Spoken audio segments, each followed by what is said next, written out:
Hi, these are the top 10 films of 1983. When I say top, I mean my personal favourite films. And I gotta say, nostalgia plays a big part in this list.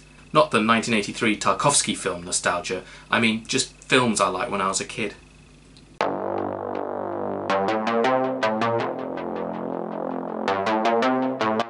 In at number 10, The Dead Zone. The ice is gonna break! The ice is gonna break! The first of two films on this list directed by David Cronenberg. I think this is the third great Stephen King adaptation, after The Shining and Carrie. Christopher Walken delivers one of his best performances as a teacher who, after crashing into a milk truck, wakes up after years in a coma with a new psychic ability to see the future, the past, and generally just things that are horrible. It's a very episodic film, with Walken using his powers in a series of different situations. You can see how it would work as a TV show, a show that would eventually be made 20 years later. Michael Kamen composed the score, and for my money he is one of the all-time great composers and isn't talked about enough. Walken is fantastic in the film. He's an odd actor, but he does a terrific job of coming across as a normal person before the accident. So his wiped out look and strange hair stand out even more when he wakes up from the coma. The wolf is loose. John, are you all right? In at number 9, Star 80. Bob Fosse's last film is by far his darkest. Carrying on his trend of making movies showing the behind-the-scenes look of entertainment and removing all the gloss and glamour. This tells the true tragic story of Playboy model Dorothy Stratton. It's a damning look at Playboy, and Hugh Hefner does not come across well in the film, which led him to suing the producers.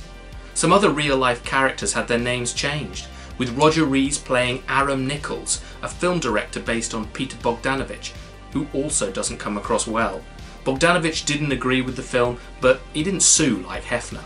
Mariel Hemingway plays Stratton, and she's wonderful in it, as is Eric Roberts, giving a career best performance as her controlling mad boyfriend Paul Snider. It's not Fosse's most visually impressive movie, but it's his most bitter. There is genuine anger on behalf of Stratton, and the ending is more brutal than you would imagine. The last film from the Master Fosse is well worth a watch. In at number 8, Terms of Endearment. I've only seen this once and I can't bring myself to see it again. It's one of the great weepies of the 80s. There are scenes in it which are genuinely hard to watch. James L. Brooks' first film as a director shows off his skill of working with actors and his concentration of bringing fully formed characters to the screen, with actors playing those parts to perfection. Deborah Winger plays a woman who is trying to get away from her controlling mother, played by Shirley MacLaine in an Oscar-winning role. Winger ends up with Jeff Daniels in one of his first great performances, while her mother gets in a relationship with a smooth astronaut played by Jack Nicholson in another Oscar-winning role. The film also won Best Picture, Best Director and Best Adapted Screenplay.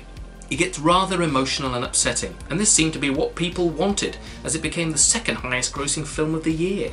It certainly made me cry, and so did the next film. In at number 7, The Man with Two Brains. Cry with laughter. As you know, my research has advanced to a point where I can put her mind into the body of a gorilla. I couldn't fuck a gorilla. This is a remarkably silly movie. Steve Martin plays brain surgeon Dr. Michael Dr. Michael Dr. Huffar, who gets in a relationship with a femme fatale played by the brilliant Kathleen Turner. He's desperately unhappy in his marriage to her, while she plans to kill him for his money. lay one finger on me, I'll kill you. You kill me and I'll see that you never work in this town again. Nobody's gonna keep me from working in this town. But things get more complicated than that when he falls in love with a brain in a jar voiced by Sissy Spacek. It's nonsense, but it's really funny, and Karl Reiner and Steve Martin continue their streak of really hilarious gobbledygook. What is that?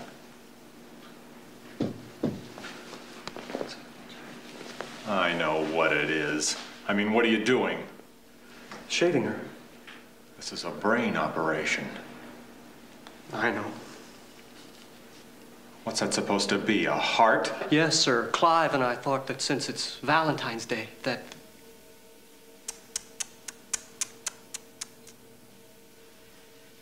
You don't have to shave her anywhere. We'll be using my cranial screw top method of entry into the brain. Fine, yes, sir. I never want to see that again. In at number 6, Return of the Jedi. The satisfying conclusion to the Star Wars saga. Well, at least I still wish it was. The first two were sci-fi classics. This third film doesn't quite hit the heights of those two, but is still one hell of a fun ride. It was my favourite as a kid, mainly because it was aimed for children. It's light entertainment done brilliantly. There are none of the dark touches of Empire, instead it's action and bloody great action. In particular, the thrilling rescue mission at Jabba's palace and the speeder bike chase through the forest of the Endor Moon. The cast are still great, the humour is there, and the story is okay. Another Death Star is a little repetitive, but the climactic space battle is stunning. The lightsaber duel isn't quite as good as the last film, but is helped by John Williams' outstanding score. And the Ewoks, well, the Ewoks don't work at all. By the end of the film, though, you're swept up in the adventure. The galaxy is at peace, and they all lived happily ever after. Although apparently they didn't. The Empire never really went away. Han and Leia give birth to a Sith equivalent of a high school shooter. They broke up, they both died. Luke loses all his faith and becomes a hermit on an island before also dying. So enjoy the party with the teddy bears. Things are about to get very bleak in the white-gloved hands of Mickey Mouse. Here are some other notable releases of 1983. Lawrence Kasdan's The Big Chill featured a knockout ensemble cast and the best soundtrack of the year. It was a top year for comedy, with National Lampoon's Vacation. Pardon me. I wonder if you could tell me how to get back on the expressway. Hey, fuck your mama. Thank you very much. Monty Python's The Meaning of Life. It's only a wafer thin. Yeah, I couldn't eat another thing. I'm absolutely stuffed. Bugger. Zelig. I asked the rabbi the meaning of life. He tells me the meaning of life, but he tells it to me in Hebrew. I don't understand Hebrew. Then he wants to charge me $600 for Hebrew lessons. And Tom Cruise becoming a star in Risky Business, dancing around in his underwear. There were 2 Bond films, with the ancient Sean Connery returning to the character for Never Say Never Again, and the ancient Roger Moore appearing in Octopussy, whose title is amazingly not the most embarrassing thing about the film.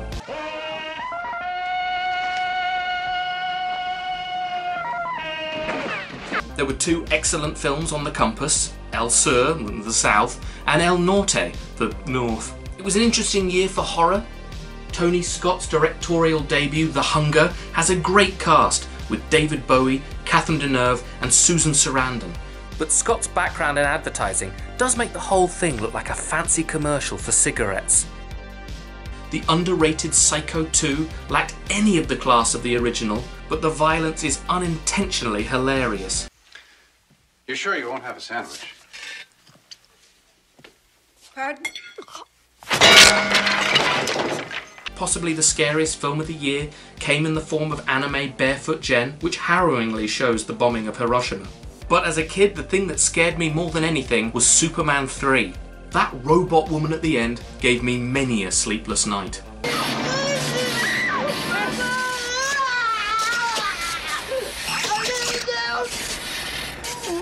Sis? And Jaws 3D and Amityville 3D further proved that 3D is shite.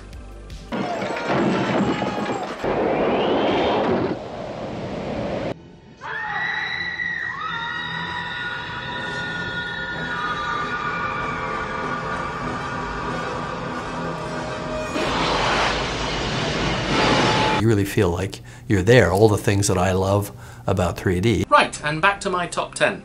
In at number 5, Scarface, the film that saw the end of Subtle Al and the birth of Shouty Al. Pacino is tremendous though, as Tony Montana, a Cuban refugee who creates an empire built on cocaine, which crumbles in a storm of bullets. A remake of Howard Hawks' 1932 film, this couldn't feel any more different. Brian De Palma's flashy direction makes this one of the 80s films of the decade. The vibrant colours, the soundtrack, the extreme violence, and the general excess of it all. Al Pacino shouts the immortal line, "Say hello to my little friend!" which is interesting as that's how most of his friends introduce him. The script by Oliver Stone is excellent and his politics shine through. One of the great scenes in the film has a news reporter talking about legalizing drugs while showing Tony Montana in a huge jacuzzi in a golden room, showing just who is profiteering from it being illegal. The swearing in the film is top notch, which also makes the TV edit hilarious. This town like a great big pussy, just waiting to get fucked. This town like a great big chicken, just waiting to be plucked. Where'd you get the beauty scar, tough guy? Eating pussy? Where'd you get that beauty scar, tough guy? Eating pineapple? In at number 4, Trading Places.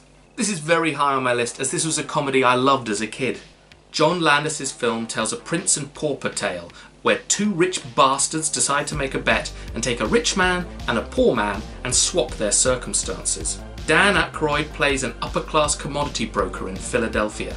Eddie Murphy plays a homeless street hustler. The two men's lives are swapped without their knowing or understanding what is happening, and hilarity ensues. Both comedians are brilliantly funny in it, but it also features a great supporting cast. Ralph Bellamy and Dom Amici are fantastic as the rich bastards behind the plot. Denham Elliott is very funny as the butler not enjoying his part in the charade, and Jamie Lee Curtis stands out as a prostitute who gets involved in the whole thing. This is the film that dragged her out of the slasher genre. She proves her chops here as both a serious actress and a comedic one. It's a very funny film, and my favourite moment is when Aykroyd as a drunken mess steals food while dressed as Santa and then eats smoked salmon through his beard.